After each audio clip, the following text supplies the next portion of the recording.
வணக்கம். நம்மளோட சிறுகடிக்க ஆசிரியர் வரக்கூடிய எபிசோட் எந்த மாதிரி விஷயம் நடக்க போகுது சொல்லி நம்ம இந்த இடத்துல பார்க்கலாம். இங்கே திடீர்னு ரோகிணிக்கு அவங்களோட ஃப்ரெண்டு வந்து கால் பண்ணுறாங்க. இன்னும் இப்போ இந்த நேரத்தில் கால் பண்ணுறா, எப்பவுமே இந்த நேரத்தில் கால் பண்ண மாட்டாளே அப்படின்னு ரோகிணி வந்து ஒரு பயத்துலேயே ஃபோன் எடுக்கிறாங்க. எடுத்த உடனே சொல்லிடி என்ன ஆச்சு அப்படின்னு ரோகிணி கேட்டுட்டு இருக்காங்க. ஆப்புன்னு அவங்க வந்து ரோகிணி அப்படின்னு ரொம்ப பதற்றமாக பேசுகிறாங்க. ஆப்புன்னு ரோகிணி வந்து என்ன ஆச்சுடி, ஏன் இப்போலாம் கால் பண்ணுறேன், இப்போ பண்ண மாட்டேன், என்ன ஆச்சு, நான் வீட்டில் இருக்கேன் அப்படின்னு வந்து ரோகிணி இருக்காங்க. இங்கே அவங்க பேச ஆரம்பிச்சுட்டோன்னா இங்கே ரோகிணி வந்து அவசரமாக ஓடி போய் மொட்டை மொழி வந்து பேசுகிறாங்க. இங்கே மனோஜ் சாப்பிட்டுட்டு இருக்கிறத பார்த்து என்ன அது ஃபோன் வந்தோன்னா அவசரமாக மேலே ஏறி போகிறான், என்ன இருக்கும் அப்படின்னு மனோஜ் யோசிச்சு பார்க்குறாங்க. ஆப்புங்க மனோஜுக்குள்ள ஒரு டவுட் வருது. ஆனால் என்ன பண்ணுறது, சாப்பாடு நல்லா இருக்கே, நம்ம சாப்பிடுவோம் அப்படின்னு மனோஜும் சாப்பிட ஆரம்பிக்கிறாங்க. இங்கே ரோகிணி வந்து சொல்லிடி என்ன ஆச்சு, என்ன விஷயம், நீ ஹாஸ்டல்லேருந்து யாராச்சும் கால் பண்ணாங்களா, என்ன பிரச்சனை அப்படின்னு ரோகிணி வந்து ரொம்ப பதற்றமாக பேசுகிறாங்க. ஆப்புங்க இந்த மாதிரி நான் ஹாஸ்பிட்டலில் இருக்கேன்டி அப்படின்னு சொல்லிட்டு இருக்கேன், என்ன ஆச்சு உனக்கு ஏதாச்சா அப்படின்னு சொல்லி கேட்கும்போது எனக்கெல்லாம் ஒன்றும் இல்லை, கிறிஷுக்கு தான் அப்படின்னு சொல்லிட்டு இருக்கேன், என்னாச்சு கிறிஷுக்கு அப்படிங்கிறது ரோகிணி வந்து ரொம்ப பதற்றமாக கேட்குறாங்க. ஆப்புந்தவங்க பேர் நீ பயப்படுற மாதிரிலாம் ஒன்றும் கிடையாது, கிறிஷு வந்து நைட்டு ஃபுல்லாக அழுது சாப்பிடாம மயக்கம் போட்டு கீழே வந்துட்டாமா அப்படின்னு சொல்லிட்டு இருக்கேன். அது கேட்டோன்னா ரோகிணிக்கும் பயங்கரமான இருந்துச்சு. என்ன சொல்லிட்டு இருக்கேன், ஏதாச்சும் பிரச்சனையா, உயிருக்கு ஏதாச்சும் ஆபத்தான்னு சொல்லி கேட்கும்போது அப்படிலாம் ஒன்றும் பிரச்சனை இல்லை, அவன் பசியில் மயக்கம் போட்டு கீழே வந்துருக்கான், ஆனால் சாப்பாடு கொடுத்தாலும் சாப்பிட மாட்டான், என்ன பண்ணுறதுன்னு ஒன்றுமே தெரியல அப்படின்னு வந்து அவங்களும் சொல்லிட்டு இருக்காங்க. ஆப்புந்துக்கு ரோகிணி வந்து சரி இப்போ என்ன பண்ணுறது, அவன் ஒன்றுமே பண்ண முடியலன்னு சொல்லி கேட்கும்போது நீ ஃபஸ்ட்டு ஹாஸ்பிட்டல் கிளம்பிவான், வந்ததுக்கப்புறம் நான் என்னென்னு பேசிக்கலாம் சொல்லி அவங்களும் சொல்லிட்டு இருக்காங்க. ரோகிணி வந்து சரி நான் உடனே கிளம்பி வரேன் அப்படின்னு ரோகிணி வந்து கிளம்புறதுக்காக ரெடி ஆகிட்டு இருக்கேன். மனோஜ் கரெக்டாக வந்துட்டு எங்கே போகிறேன், உனக்கு ஒரு ஃபோன் வந்துச்சு, வந்தோடனே மேலே ஏறி போய் பேசிகிட்டு இருக்கேன், என்ன ஆச்சு என்ன பிரச்சனைன்னு சொல்லி கேட்கும்போது இங்கே ரோகிணி வந்து மனோஜ் என்ன சந்தேகப்பட்டியான்னு சொல்லி கேட்கும்போது இப்போ சந்தேகம்லாம் ஒன்றும் கிடையாது, நான் கேள்வி கேட்குறேன் நீ பதில் சொல்லு, அவ்வளோதான், வேறு ஒன்றும் கிடையாது, நான் சந்தேகப்பட சொன்னேன், வேறு ஒன்றும், நான் நார்மலாக கேட்டேன் என்ன ஆச்சு யார் கால் பண்ணணும்னு கேட்டேன் அப்படின்னு மனோஜ் சொல்லிட்டு இருக்காங்க. ஆப்புந்துங்கிறவன் வந்து அல்ல ஒன்றும் கிடையாது அஞ்சுங்கிறோன்னு சொல்லிட்டு இருக்காங்க. ஆப்புந்துங்க மனோஜ் இல்லை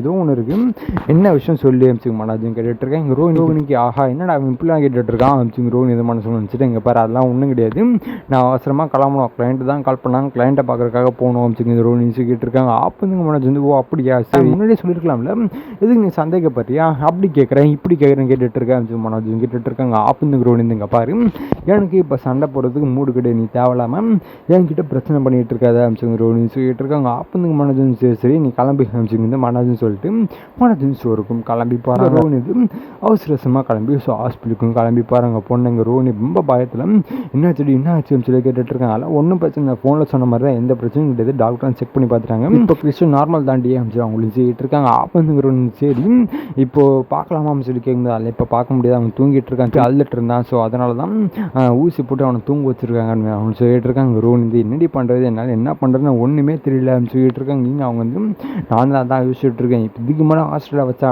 கண்டிப்பாக அவனுக்கு செட் ஆகாது, அதுவும் இல்லாமல் அவன் ஏதாச்சும் ஒன்று பண்ணிகிட்டே இருப்பான், அவன் ஒன்று கேட்டு தான் இருக்க போகிறான் அப்படின்னு அவனு சொல்லிட்டு இருக்காங்க. ஆப்புந்துக்கு ரோஹிணி தான் நானும் யோசிச்சுட்டு இருக்கேன், இப்போ என்ன வழி பண்ணுறதுன்னு ஒன்றுமே தெரியல அப்படின்னு சொல்லிட்டு இருக்கேன். இங்கே வந்து சரி உங்கள் அம்மா என்னன்னாங்க அப்படின்னு சொல்லி கேட்கும்போது இங்கே ரோஹிணிக்கு அதான் நானும் பார்த்துட்டு இருக்கேன், அம்மா கண்டுபிடிச்சாச்சு ஓகே கிறிஷை விட்டுடலாம், இப்போ என்ன பண்ணுறதுன்னு ஒன்றுமே தெரியலடே அப்படின்னு ரோஹிணி சொல்லிட்டு இருக்காங்க. அப்போ தான் அவங்க சரி இப்போ என்ன பண்ண நம்ம பார்த்து பண்ணிக்கலாம், ஃபஸ்ட்டு கிறிஸ்டன் வந்து முடிச்சதுக்கப்புறம் அவன் என்ன சொல்கிறான்னு பார்ப்போம், அதுக்கப்புறம் நம்ம என்ன வேணால் பண்ணிக்கலாம் சொல்லி இங்கே வந்து ரோஹினியோட ஃப்ரெண்டு வந்து கேட்டிருக்காங்க. ஆப்புந்துங்கிற சரி வெயிட் பண்ணுவோம் சொல்லி வெயிட் பண்ணிட்டு இருக்கும்போது கரெக்டாக டாக்டர் வராங்க. வந்த உடனே இங்கே யார் கிறிஷோட அம்மா வந்திருக்காங்களா அப்படின்னு டாக்டர் கேட்டுட்டு இருக்காங்க. அந்த ரோஹினியோட ஃப்ரெண்டு வந்து இப்போ இவங்க தான் அவங்களோட அம்மா அப்படின்னு ரோஹினி கையை அமைக்கிறாங்க. இங்கே ரோஹினி சார் என்னங்க சார் ஆச்சு, பையனுக்கு ஓகே தானே அப்படின்னு ரோஹினி கேட்டுட்டு இருக்காங்க. அப்போ டாக்டர் வந்து என்னம்மா நீங்கள் பையனை பார்த்து எப்படி வளர்க்கணும்னு தெரியாதா அப்படின்னு டாக்டர் கேட்டுட்டு இருக்காங்க. ஆப்புந்துங்கிற வந்து இல்லைங்க சார் அப்பெல்லாம் ஒன்றும் கிடையாது அப்படின்னு கேட்டிருக்காங்க. என்னங்க நீங்களும் இந்த ஊரில் தான் இருக்கீங்க, அப்புறம் இதுக்கு பையனை வந்து ஹாஸ்டல்னு சேர்க்குறீங்க, நீங்கள் உங்ககிட்டே வச்சு பார்த்துக்கலாம்ல, ஏன்னா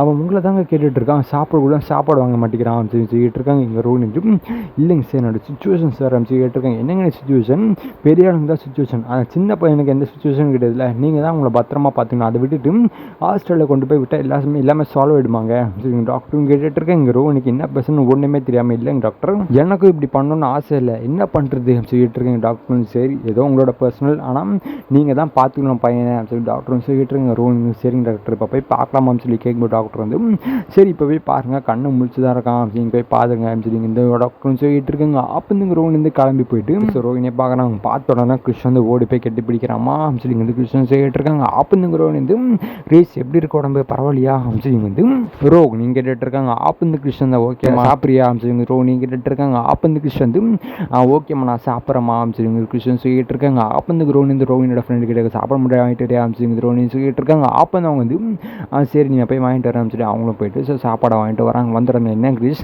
இப்படி பண்ணிட்டேன், நான் என்ன சொன்னேன் உங்ககிட்ட விட்டுட்டு போகும்போது நீ தான் எல்லாத்தையும் பார்த்துக்கணும்னு சொன்னா இல்லையா, அது விட்டு நீ அழுதுட்டு சாப்பிட மாதிரி என்ன அர்த்தம் அப்படின்னு ரோஹினி கேட்டுருக்காங்க. அப்போ இந்த கிரீஷ் வந்து இல்லைங்கம்மா நீங்கள் காணும்ல அதெல்லாம் நீங்கள் வருவீங்கன்னு சொன்னேன் நீங்கள் வரவே இல்லை அப்படின்னு கிருஷ்ணன் சொல்லிட்டு இருக்காங்க. அப்போ இந்த ரோஹினி நீங்கள் பாருப்பா அடம் பிடிக்கூடாது இங்கே தான் இருக்கணும், அதுவும் இல்லாமல் அம்மா உனக்கு டெய்லி 2 நாளைக்கு ஒரு வாட்டி கண்டிப்பாக வந்து பார்ப்பேன், அதுவும் இல்லாமல் உனக்கு பிடிச்ச சாக்லேட் ஐஸ்கிரீம் எல்லாமே வாங்கிட்டு வந்து கொடுப்பேன் அப்படிங்கிற நீ சொல்லிட்டு இருக்காங்க. அப்போ இந்த கிருஷ்ணன் வந்து அப்படியாம்மா சரிம்மா பாட்டியை கண்டுபிடிச்சிட்டிங்களா அப்படின்னு கிருஷ்ணன் கேட்டுட்டு இருக்காங்க. அப்போ இந்த ரோஹினி வந்து இல்லை கிருஷ் பாட்டி இன்னும் கண்டுபிடிக்கல, பாட்டி இன்னும் 2-3 நாளில் வந்துடுவாங்க அப்படிங்கிற நீ சொல்லிட்டு இருக்காங்க. அப்போ இந்த கிருஷ்ணன் வந்து ஓ அப்படிங்களாம்மா சரிம்மா அப்படின்னு வந்து சொல்லிட்டு இருக்காங்க. அப்போ இந்த ரோஹினியோட ஃப்ரெண்டு வந்து சரிடி எனக்கு ஆஃபீஸுக்கு டைம் ஆகுது நான் கிளம்புறேன் நீ பார்த்து விட்டுட்டு போறியா அப்படின்னு சொல்லிட்டு இருக்காங்க. அப்போ இந்த ரோஹினி வந்து சரிடி நான் பார்த்துக்கிறேன் நீ பார்த்து போயிட்டு வா தேங்க்ஸ் அப்படின்னு சொல்லி இந்த ரோஹினி சொல்லிட்டு இருக்காங்க. அதேமாதிரி அவங்களும் கிளம்பி போகிறாங்க. இங்கே கிருஷ்ணன் வந்து அந்த ஹாஸ்டல்லேருந்து கூப்பிடுறதுக்காக வராங்க. வந்த உடனே இங்கே கிருஷ்ணன் வந்து நான் போக மாட்டேமா அப்படின்னு கிருஷ்ணன் சொல்லிட்டு இருக்காங்க. அப்போ இந்த ரோஹினி இங்கே பாடுறா அம்மாவோட சுச்சுவேஷன் அந்த மாதிரி கண்டிப்பாக ஒரு நாள் நான் உன் கூடயே இருப்பேன் நீ கவலைப்படாத, கொஞ்ச நாளைக்கு முன்னாடி நீ ஹாஸ்டலில் இரு அப்படின்னு ரோஹினி சொல்லிட்டு இருக்காங்க. அப்போ இந்த கிருஷ்ணன் வந்து ப்ராமிஸ் ஆமாம் சொல்லி கேட்கும்போது ரோஹினி இந்த ப்ராமிஸ் நான் கண்டிப்பாக உன்னை கூட்டிகிட்டு போவேன் அப்படின்னு ரோஹினி சொல்லிட்டு இருக்காங்க. அப்போ இந்த ஹாஸ்டலில் இருக்கிறவங்க நீங்கள் பார்த்துக்கோங்க அட்லீஸ்ட் 2 டேஸுக்கு ஒன்ஸ் ஆச்சு வந்து பார்த்துட்டு போங்க அப்படின்னு சொல்லிட்டு இருக்காங்க. அப்போ இந்த ரோஹினி வந்து கண்டிப்பாக நான் வந்து பார்த்துட்டு போவேன், நான் சொல்லிட்டேன் என் பையன்கிட்ட அவனுக்கு ப்ராமிஸ் பண்ணி கொடுத்துருக்கேன் நான் கண்டிப்பாக வந்து பார்த்துட்டு போவேன் அப்படின்னு ரோஹினி சொல்லிட்டு இருக்காங்க. அப்போ இந்த கிருஷ்ணன் வந்து அவங்க பார்த்துட்டு ஹாப்பியாப்பான்னு சொல்லி கேட்கும்போது கிருஷ்ணன் வந்து ஹாப்பி அங்கிள் அப்படின்னு வந்து கிருஷ்ணன் கூட்டிகிட்டு போயிடறாங்க. இங்கே ரோஹினிக்கு அவன் இந்த வயசு நம்ம இவனை எவ்வளோ கஷ்டப்படுத்துகிறோம் அப்படின்னு ரோஹினி மனசுக்குள்ள நினச்சிட்டு இருக்காங்க. அப்போ கரெக்டாக வித்யாவும் கால் பண்ணுறான் பண்ணோடனே எங்கடி இருக்கேன் அப்படின்னு வித்யாவும் கேட்டுட்டு இருக்காங்க. ரோஹினி வந்து நடந்த எல்லா விஷயமும் செய்யிட்டு இருக்காங்க. எடிப்பாவி என்னடி இவ்வளோ பெரிய விஷயம் நடந்துட்டு இருக்கு எங்களுக்கு கால் பண்ணி யாருமே எந்த விஷயத்த சொல்லியே அப்படின்னு வித்யாவும் சொல்லிட்டு இருக்காங்க. ஆப்பந்துக்கு ரோஹினி இது நீ பிஸியாக இருப்பல அதனால தான் அப்படின்னு ரோஹினி சொல்லிட்டு இருக்காங்க. ஆப்பந்துக்கு வித்யா சரி இப்போ கிருஷ்ணன் நல்லா சொல்லிட்டு இருக்கான் அப்படின்னு சொல்லி இங்கே வித்யாவும் கேட்டுட்டு இருக்காங்க. ஆப்பந்துக்கு ரோஹினி நான் சமாதானம் பண்ணி அவனை அமுச்சு வச்சிருக்கேன் 2 நாளைக்கு ஒரு வாட்டி வந்து பார்க்குறேன் அப்படின்னு அவங்ககிட்ட சொல்லியிருக்கேன் அப்படின்னு ரோஹினி சொல்லிட்டு இருக்காங்க. ஆப்பந்துக்கு வித்யா வந்து பாவண்டி அந்த பையன் இந்த வயசுல எவ்வளோ கஷ்டப்பட்டுட்டு இருக்கான் அவனுக்காக நீ அந்த குடும்பத்தை விட்டு வரலாம்ல சொல்லுங்கிறது ரோஹினி கிட்ட சொல்லிட்டு இருக்காங்க. அப்போ ரோஹினி இங்கே பாரு வித்யா என்ன பேசிட்டு இருக்கா இவ்வளோ கஷ்டப்படுறதோ அந்த குடும்பத்தையும் அதுவும் இல்லாமல் கிறிஸ்டன் அந்த குடும்பத்தில் சேர்க்கணும்னு சொல்லி தான் இவ்வளோ கஷ்டப்பட்டுட்டு இருக்கான், அதை விட்டு நீ அந்த குடும்பத்தை விட்டுட்டு பையன் வந்து பார்த்துக்கணும்னு சொல்லிட்டு இருந்தா அது வாய்ப்பே கிடையாது அப்படின்னு ரோஹினி சொல்லிட்டு இருக்காங்க. அப்போ வித்யா வந்து என்னமோ போ நான் என்ன சொன்னாலும் உனக்கு புரிய போகிறது கிடையாது அப்படின்னு வித்யா சொல்லிட்டு இருக்காங்க. அப்போ ரோஹினி இங்கே பார் வித்யா நான் எப்பவும் சொல்கிற மாதிரி தான் இதுக்கெல்லாம் ஒரு நாள் டைம் வரும், அந்த டைம் ஒரு மாதிரி நான் கண்டிப்பாக எல்லாருக்கிட்ட சொல்லுவேன் அப்படின்னு வந்து ரோஹினி சொல்லிட்டு இருக்காங்க. அப்போ வித்யா வந்து சரி சரி நீ ஏதோ பண்ணேன் அப்படின்னு ஃபோனையும் கட் பண்ணிடுறாங்க. ஸோ இதுக்கப்புறம் எந்த மாதிரி விஷயம் நடக்க போகுது சொல்லி நான் அடுத்த உங்களுக்கு அப்டேட் பண்ணுறேன். ஸோ அது வரைக்கும் நம்ம சேனல் சப்ஸ்கிரைப் பண்ணி பக்கத்தில் பெல் ஐக்கன் பண்ணி வச்சுக்கோங்க. நன்றி வணக்கம்.